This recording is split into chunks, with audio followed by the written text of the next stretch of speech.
కాంగ్రెస్ ప్రభుత్వం తీరుపై బీఎస్ఆర్ నేత కేటీఆర్ తీవ్ర స్థాయిలో ఫైర్ అయ్యారు. మంగళవారం నాడు మీడియాతో మాట్లాడిన కేటీఆర్ పార్టీ ఫిరాయింపులపై తనదైన శైలిలో విరుచుకుపడ్డారు. యాంటీ డిఫెక్షన్ లా తీసుకువచ్చింది కాంగ్రెస్ పార్టీనే అని, ఇప్పుడు వలసలను ప్రోత్సహించేది కూడా కాంగ్రెస్ పార్టీనే అని విమర్శించారు. రుణమాఫీ ఎక్కడ పోయింది? రైతు భరోసాకి అతి లేదు గతి లేదు. అందుకే ఇవాళ కాంగ్రెస్ పార్టీ చేస్తున్న దివాలాకోరు రాజకీయం ఏదైతే ఉందో పార్టీ ఫిరాయింపుల విషయంలో దాన్ని జాతీయ స్థాయిలో ఎండగట్టడానికే ఢిల్లీకి వచ్చాం. వచ్చిన తర్వాత గత 3-4 రోజులుగా ఇక్కడ న్యాయ నిపుణులతో, రాజ్యాంగ నిపుణులతో మా పార్టీ ఎంపీలు, గౌరవనీయులు మాజీ మంత్రి హరీష్ రావు గారు, నేను అందరం కూడా 5-6 కూర్చుని వారితో చర్చించినాం. చర్చించిన తదుపరి మీకు కొన్ని విషయాలు కూడా నేను చెప్పాలి. వాళ్ళు ఎంత నిస్సిగ్గుగా, ఎంత నిర్లజ్జగా కాంగ్రెస్ ముందుకు పోతుందంటే, స్వయంగా ముఖ్యమంత్రి Revanth Reddy Telangana CM gets AICC nod to induct more BRS MLAs అంటే ఇక్కడికి వచ్చి వాళ్ళ అధిష్టానం అనుమతి తీసుకొని మరిన్ని ఫిరాయింపుల్ని ప్రోత్సహించడానికి రేవంత్ రెడ్డి గారు ముందుకు పోతున్నారు. అందుకే ఢిల్లీ ఎందుకు వచ్చాము అంటే, పాత్రధారి హైదరాబాద్లో ఉన్నారు కానీ సూత్రధారులు ఇక్కడ ఉన్నారు, ఢిల్లీలో ఉన్నారు. అందుకే ఢిల్లీకి వచ్చినాం. విచిత్రం ఏమంటే, ఇదే కాంగ్రెస్ పార్టీ ఒకసారి కాదు, హిమాచల్ ప్రదేశ్లో వాళ్ళ 6 ఎమ్మెల్యేలు పార్టీ మారి బీజేపీకి రాజ్యసభ ఎన్నికల్లో ఓటేస్తే వారి మీద వేటేయండి అని సుప్రీంకోర్టును ఆశ్రయించింది ఇదే కాంగ్రెస్ పార్టీ. వారిని అనర్హులుగా ప్రకటించండి అని వెలువెడుతున్నది ఇదే కాంగ్రెస్ పార్టీ. సుప్రీంకోర్టు దాకా వెళ్ళి ఒక ఎమ్మెల్యే గారు మణిపూర్లో ఆనాడు శ్యామ్ నాయక్ అనే ఎమ్మెల్యే, శ్యామ్ కుమార్ అనే ఎమ్మెల్యే బీజేపీలో చేరి మంత్రి పదవి తీసుకుంటే ఆయన అనర్హుడుగా ప్రకటించేదాకా సుప్రీంకోర్టులో కూడా పిటిషన్లు వేసి కొట్లాడి ఫైనల్గా సుప్రీంకోర్టు నుంచి కూడా తీర్పును తీసుకొచ్చింది కాంగ్రెస్ పార్టీ. అది ఏం తీర్పు తెచ్చారు? 3 నెలలు చాలు స్పీకర్ గారికి, 3 నెలలు మాత్రమే కాల పరిమితి డిస్క్వాలిఫికేషన్ పిటిషన్ మీద నిర్ణయించడానికి అనేది కాంగ్రెస్ పార్టీ పిటిషన్ మీద సుప్రీంకోర్టు ఇచ్చిన తీర్పు. హర్యానాలో ఒక కాంగ్రెస్ ఎమ్మెల్యే కిరణ్ చౌదరి గారు బీజేపీలోకి పోతే అక్కడ స్పీకర్కు పిటిషన్ ఇచ్చారు, న్యాయ పోరాటం చేస్తున్నారు, వారిని అనర్హులుగా ప్రకటించాలి. మహారాష్ట్రలో కాంగ్రెస్ ఎమ్మెల్యేల మీద బీజేపీ పడితే, అక్కడ ఏక్నాథ్ షిండే గారి శివసేన పడితే, అక్కడ ప్రదేశ్ కాంగ్రెస్ కమిటీ అధ్యక్షుడు బాలాసాహెబ్ తొరాట్ గారు అంటారు, సామధాన భేద దండోపాయాలు ప్రయోగించి ఈ రాష్ట్ర ప్రభుత్వం మా ఎమ్మెల్యేలను గుంజుకుంటుందని చెప్తారు. ఇక రాహుల్ గాంధీ గారు అయితే మరింత విడ్డూరం. ఆయన గోవాలో తమ కాంగ్రెస్ పార్టీ అభ్యర్థులతో శపథాలు చేయించారు. మీరు గెలిస్తే ఎమ్మెల్యేలు అవుతే మేము రేపు పార్టీ మారము అని శపథాలు కూడా చేయించినారు. ఇక చెప్పుకుంటూ పోతే ఇంకా వింతలు విడ్డూరాలు చాలా ఉన్నాయి. ముఖ్యంగా ఆయన సిద్ధరామయ్య గారు, ఆయన అంటారు 50 కోట్లు ఇస్తున్నారు కర్ణాటకలో కాంగ్రెస్ ఎమ్మెల్యేలకు, బీజేపీలో లాక్కుంటున్నారు అని సిద్ధరామయ్య గారు ఆయన కూడా ఒక స్టేట్మెంట్ ఇచ్చారు. ఇది స్పీకర్ గారు ఇచ్చిన తీర్పు, సుప్రీంకోర్టు స్పీకర్కి ఇచ్చిన తీర్పు. Speaker needs only 3 months to decide. అంతకంటే ఎక్కువైతే వైసీపీ ప్రభుత్వ హయాంలో దారుణంగా దెబ్బతిన్న భవనం నిర్మాణ రంగాన్ని పట్టాలెక్కించినందుకు సీఎం చంద్రబాబు కృషి చేస్తున్నారని చీపురుపల్లి ఎమ్మెల్యే కళా వెంకటరావు అన్నారు. ఆయన మీడియాతో మాట్లాడుతూ, ప్రస్తుతం ఎక్కడ దొంగ వ్యాపారానికి తాగు లేకుండా ఉచిత ఇసుక విధానం ఉపయోగించుకోవాల్సిన పరిస్థితి ఉందన్నారు. జీవో నంబర్ 43 ద్వారా ఉచిత ఇసుక విధానాన్ని ఈరోజు చంద్రబాబు నాయుడు గారి ప్రభుత్వం, తెలుగుదేశం పార్టీ ప్రభుత్వం అమలు చేయడం మొదలుపెట్టారు. కూటమి మేనిఫెస్టోలో దీన్ని పెట్టడం జరిగింది. 40 లక్షల మంది భవన నిర్మాణ కార్మికులకు ఇది చాలా ఉపయోగకరమైనటువంటి కార్యక్రమం. వాళ్ళకి ఉపాధి దొరుకుతుంది. అలాగే పేద ప్రజలు 5 లక్షల రూపాయలు ఇంటికి ఖర్చు అయితే చిన్న ఇల్లు కట్టుకునేటప్పుడు 3 లక్షల వరకు ఇసుక్కే వాళ్ళు పే చేయాల్సిన పరిస్థితి వచ్చింది. అందువల్ల గృహ నిర్మాణం చాలా భారమైనటువంటి పరిస్థితి ఆంధ్రప్రదేశ్లో అయిపోయింది. పేద ప్రజలు సొంతంగా ఇల్లు నిర్మించుకోవడం, బిలో మిడిల్ క్లాస్ ఇసుక కొనుక్కోవడం గగనం అయిపోయింది. అందువల్ల ప్రభుత్వం ఆలోచించి చంద్రబాబు నాయుడు గారు అదేవిధంగా కూటమి నాయకులు ఆలోచించి దీన్ని మేనిఫెస్టోలో పెట్టడం జరిగింది. ఈరోజు ముఖ్యమంత్రిగా చంద్రబాబు నాయుడు గారు ఇంత త్వరితగతిన ఈ నిర్ణయం తీసుకోవడం ముదాహం, చాలా ఆనందదాయకం. తిండి, బట్ట, నీడ. ఈ నీడ అనేటటువంటిది గృహం, ప్రతి మనిషికి చాలా అవసరమైనటువంటిది. దాంట్లో ఈ పనిముట్టు అయినటువంటి ఇసుక బంగారం అయిపోవడం, బంగారం అయినా కొనుక్కోగలిగారు కానీ ఇసుక కొనుక్కోలేనటువంటి పరిస్థితి ఏర్పడింది. అందువల్ల ఈ ఇసుక విధానం పేదలకి, మధ్యతరగతి ప్రజలకి, కింద తరగతి ప్రజలకి చాలా ఉపయోగకరంగా ఉంది అనేటటువంటిది మాకు స్పష్టంగా వినిపిస్తుండేటటువంటి పరిస్థితి. అందువల్ల దీనికి జిల్లా కలెక్టర్ని సారథిగా పెడుతూ, మరి అదేవిధంగా జాయింట్ కలెక్టర్తో సహా ఎక్కడెక్కడైతే స్టాక్ పాయింట్స్ ఉంటాయో ఆ స్టాక్ పాయింట్స్ నుంచి ఉచితంగా ఇసుకని ఓన్లీ రవాణా ఛార్జీ, హ్యాండ్లింగ్ తప్ప మిగతాదంతా కూడా ఉచితంగా ఇచ్చేటటువంటిది కలెక్టర్ పర్యవేక్షణలో పెట్టారు. ఇది చాలా మంచి పరిణామం. ప్రజలందరూ కూడా.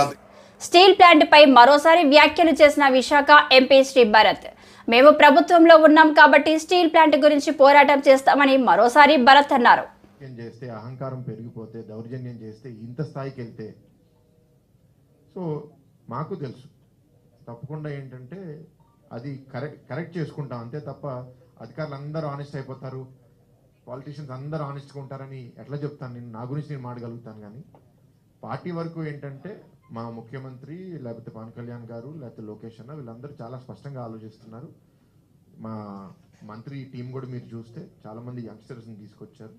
అందరూ ఇవాళ పరిగెడుతూ పనిచేసి నష్టాల్లో ఉన్న రాష్ట్రాన్ని మళ్ళీ లాభాల దారిలో తీసుకెళ్లాలని పనిచేస్తాం. ఏదండి తీశారు కదండి టోల్ గేట్ని, ఇసుకనా?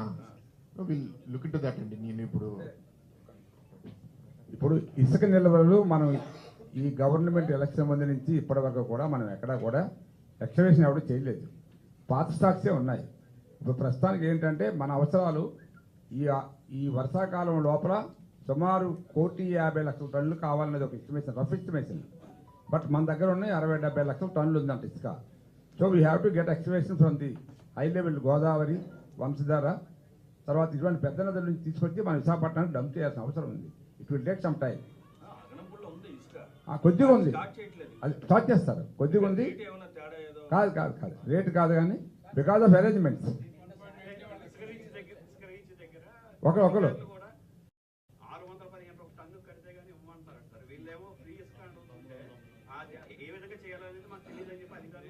లేదు డబ్బులు అనేది ఇంకా మాట్లాడలేదండి. ఇసుక కావాలనుకుంటే వాళ్ళు ఏదైతే ఆ ఎక్స్కవేషన్ చేసి ఆ లోడ్ చేయాలో అండ్ ట్రాన్స్పోర్ట్ కాస్ట్ ఇవేవో వేస్తామని చెప్పి అది పర్టికులర్గా డిసైడ్ అవ్వలే. సో మనం ఎక్స్ప్లెయిన్ చేయలేము ఇప్పుడు పర్టికులర్గా ఎంత తీసుకోవాలని. ఇప్పుడు అందాకల్లా ఆ డిపోకి డైరెక్ట్ ఇస్తున్నారు, ఎక్కడైతే ఇసుకుందో అక్కడ ఈ రేట్తో మీరు అందరికి రన్ చేయండి. ఇప్పుడు ఆల్రెడీ మనకి భీముల్లో స్టార్ట్ అయింది, తర్వాత అక్కడ గోవాడ దగ్గర స్టార్ట్ అయినట్టుంది. కొన్ని పాయింట్లు మరి అసలు నిన్ననే అక్కడ గబ్బాడు వదిలేండి, ఆయనకి ఏదో కోపం వచ్చింది, అది ఆపమన్నారు. అది మళ్ళీ వెరిఫై చేసి చేస్తారు. మిగతా డిపోలు అన్నీ కూడా అక్కడ ఉన్న స్టాక్ ఏంటి, ఎట్లా లిస్ట్ చేయాలి, ఇప్పుడు అది తెలుసుకోవడం కోసం కొంతమంది అధికారులకు క్లారిటీ లేదు. ఐ థింక్ 2-3 రోజులు ఇవన్నీ కూడా మొదలవుతాయి ఉన్న స్టాక్ వరకు.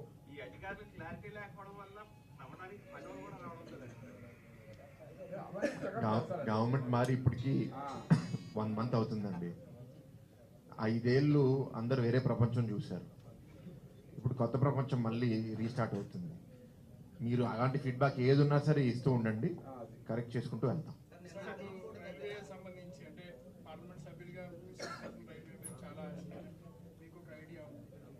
విశాఖపట్నం రైల్వే అభివృద్ధి సంబంధించి ఏ రకంగా త్వరలో మనకు మార్కెట్ సమావేశాలు ఉన్నాయి, మీ ప్లాన్ ఏంటి సార్? అంటే ఫస్ట్ అసలు ప్యాసింజర్స్ అనుభవించేది రైల్వే స్టేషను.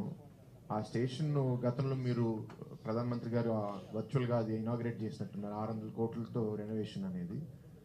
అది మొన్నే రథయాత్ర కోసం స్పెషల్ ట్రైన్ ఫ్లాగ్ ఆఫ్ చేసుకున్నప్పుడు డిఆర్ఎం చెప్పారు.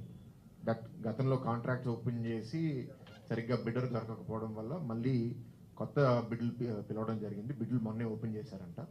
దాంట్లో ఒకరిని ఫైనలైజ్ చేస్తారు.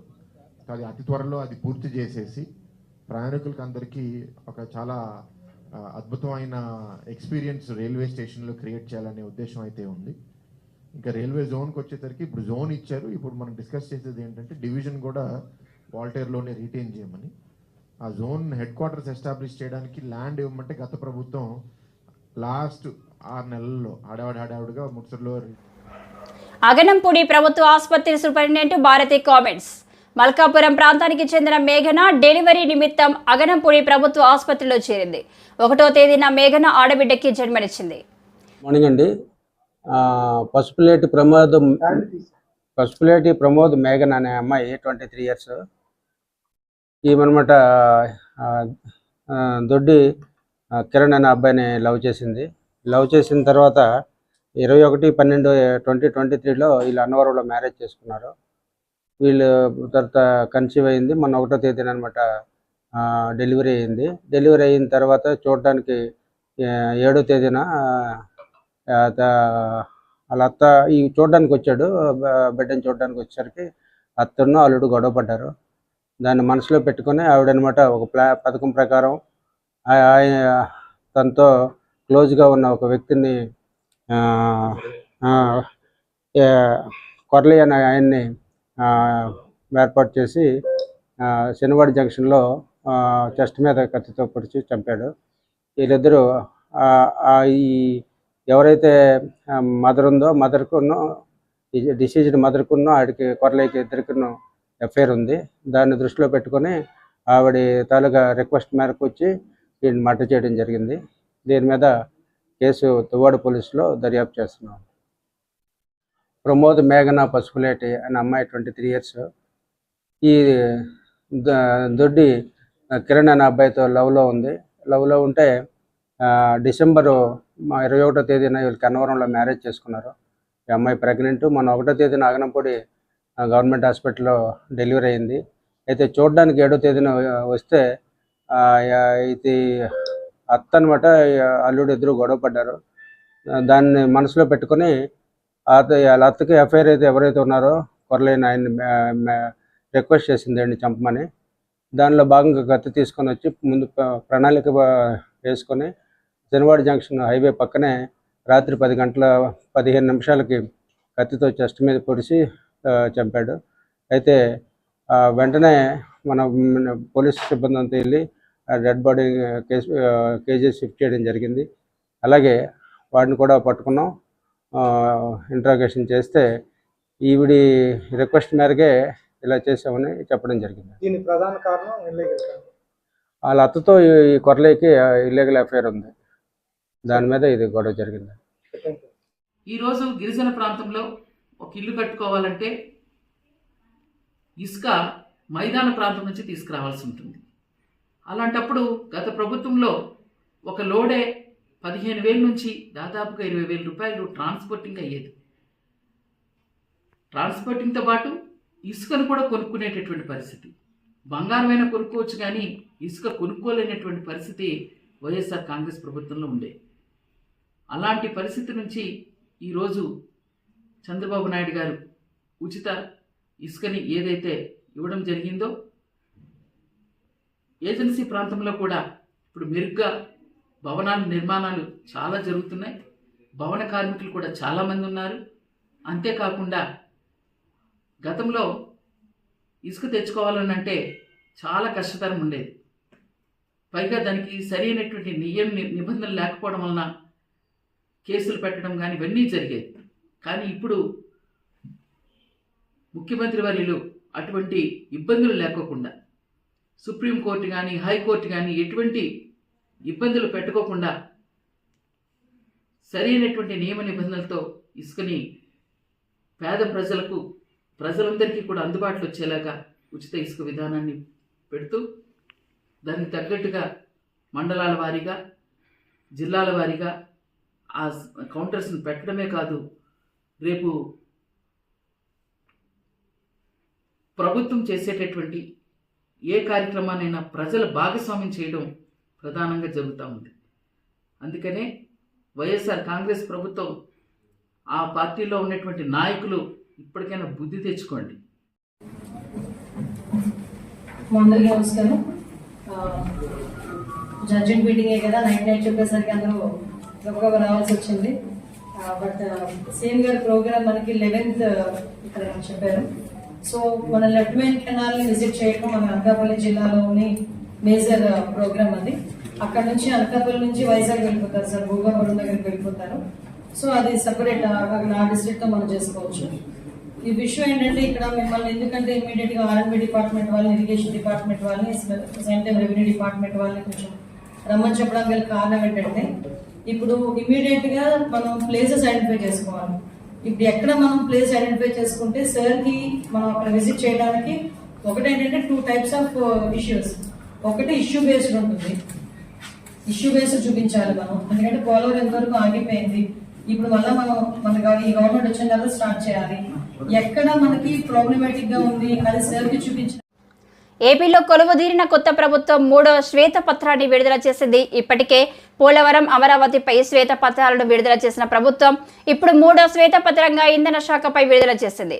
ఇంధన శాఖపై వాస్తవ పరిస్థితులపై శ్వేతపత్రం విడుదల చేసిన సీఎం చంద్రబాబు 95/2004 ఇప్పుడుండే పవర్ సెక్టర్ రిఫార్మ్స్ అన్ని ఆ రోజు అమలు చేసిన పవర్ సెక్టర్ రిఫార్మ్స్.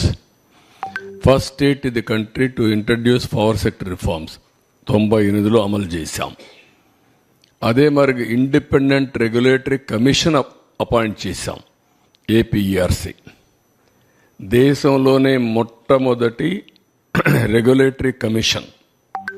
ఆ తర్వాత టెలికాంలో, సివిల్ ఏవియేషన్లో ఇంకా చాలా డిపార్ట్మెంట్లు వచ్చాయి. దేశంలోనే రిఫార్మ్లో మొట్టమొదటి రెగ్యులేటరీ కమిషన్ పవర్ సెక్టర్లో వచ్చింది. అది కూడా మన ఆంధ్రప్రదేశ్లో వచ్చింది. ఈ రిఫార్మ్ ఫలితమే జనరేషన్ కంపెనీలు, ట్రాన్స్మిషన్ కంపెనీ, డిస్ట్రిబ్యూషన్ కంపెనీస్ ఒకప్పుడు 5 ఉండేటివి, ఇప్పుడు 3 ఉన్నాయి. కంబైన్డ్ ఆంధ్రప్రదేశ్లో 5 డిస్ట్రిబ్యూషన్ కంపెనీస్ ఉండేటివి. హైదరాబాద్, వరంగల్, తెలంగాణకి వెళ్ళిన తర్వాత ఉత్తరాంధ్ర, ఇక్కడ వచ్చే కొద్దిగా విజయవాడ, ఇక్కడ వచ్చే తిరుపతి. ఒకప్పుడు అనంతపురం ఉండేటివి. ఇన్ని 3 ఉన్నాయి. ఇప్పుడు 3 ఉన్నాయి. ఇప్పుడు ఇంకా నేను స్టడీ చేసుకుంటున్నాను, వల్ల సబ్జెక్ట్ని రీకలెక్ట్ చేసుకోవడం. ఇక్కడికి వచ్చేటప్పుడు ఎనర్జీ డెఫిషిట్ రెడ్యూస్ టు 1.5 2003-04 వచ్చాం. కంపేర్ టు 7.1% అట్ నేషనల్ లెవెల్లో ఉండేది. అంటే ఆల్మోస్ట్ ఆల్ పవర్ సర్ప్లస్కు 2003-04 రీచ్ అయ్యాం. అంత మునుపైతే హైదరాబాద్లో కమ్యూనిస్టులు ఇక్కడ ఉంటారు, ఒకరిద్దరు మీడియా వాళ్ళు, రాఘవరెడ్డి ఉండేవాళ్ళు. ఏప్రిల్ వస్తే అసెంబ్లీ బడ్జెట్ సమావేశాలు 40-45 రోజులు. 45 రోజులు ఆయన నల్గొండ నుంచి మొత్తం మనుషులు తీసుకొచ్చి ఏపీఎస్సీబీ ఖైరతాబాద్లో మెయిన్ రోడ్డు అక్కడ పెట్టేసేవారు. అసెంబ్లీ మొత్తం స్టాల్వ్ అయిపోయేది. ఆ రోజంతా చర్చ దానిపైనే ఉండేటివి. ఈ విధంగా సమ్మర్ వస్తే నేనైతే అసెంబ్లీ నుంచి ఒక 1 స్టేజ్లో 95లో నేరుగా హెలికాప్టర్ వేసుకుపోయి ఆ ఎండిపోయిన పంటలు చూసి మళ్ళీ వచ్చి అసెంబ్లీకి సమాధానం చెప్పిన రోజులు ఉన్నాయి. అలాంటి సందర్భాలు చాలా ఉన్నాయి. అక్కడి నుంచి 2003-04లో మనం ఇది చేసాం. ఒక మాటలో చెప్పాలంటే నా పవర్ పోయింది, కానీ పవర్ సెక్టర్ రిఫార్మ్స్ వల్ల దేశం బాగుపడింది. 2004లో మేజర్గా అందరూ నన్ను వ్యతిరేకించి ఆ రోజు అప్రతిష్ట పాలు చేస్తే గవర్నమెంట్ పోగొట్టుకున్నాం. కానీ ఒక తృప్తి, నేను చేసిన పవర్ సెక్టర్ రిఫార్మ్స్ శాశ్వతం, దేశం బాగుపడింది, మన రాష్ట్రం కూడా బాగుపడే పరిస్థితికి వచ్చింది. ట్రాన్స్మిషన్ లాసెస్ ఒకప్పుడు 35% చూపించేవాళ్ళు, అది కూడా 38% కూడా లేదు. నేను వచ్చిన తర్వాతనే ఎనర్జీ ఆడిటింగ్ పెట్టాం. రిఫార్మ్స్లో భాగంగా అవన్నీ స్ట్రీమ్ లైన్ చేశాం. అది 20%, 23% 2003-4 తీసుకొచ్చాం. మళ్ళీ రెండోసారి వచ్చినప్పుడు 7-8% తీసుకొచ్చాం. నేను ఎప్పుడు ప్రపంచం అంతా చూసి 2-3% రావాలని చెప్పేవాడిని. ఆ విధంగా మొత్తం ట్రాన్స్మిషన్ లాసెస్ కానీ డిస్ట్రిబ్యూషన్ లాస్ కానీ పెద్దగా తగ్గించాం. నెక్స్ట్